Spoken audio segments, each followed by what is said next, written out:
இந்த உலகத்தில் வேணால் நம்ம செய்கிற முயற்சிகளுக்கு தடையாக சில மனிதர்கள் வரலாம், சில சூழ்நிலைகள் உருவாகலாம், சில பலவீனங்களே நம்ம முயற்சிக்கு தடையாக இருக்கலாம், சத்துரு எழும்பி பிரகாசிக்கலாம் நம்மளுடைய வெற்றிக்கு எதிராக. ஆனால் தேவன் நமக்கு ஒரு ஆசீர்வாதமோ ஒரு வரமோ தரும்போது அதுக்கு விரோதமாக யாராவது எழும்பக்கூடுமானால் நிச்சயமாகவே இல்லை.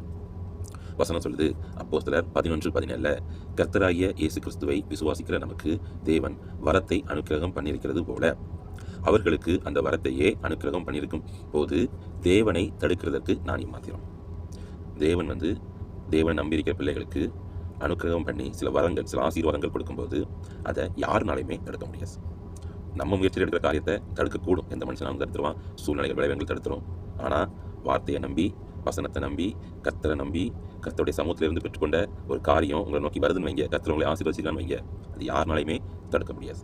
கர்த்தருடைய கரத்தில் இருக்கிற உங்களுடைய ஆசீர்வாதம் நிச்சயமாகவே யாருடைய தடையும் இல்லாமல் ஏற்ற காலத்தில் நீங்கள் பெற்றுக்கொள்ளும்படியாக கர்த்தர் உங்களை ஆசீர்வதிப்பாராக.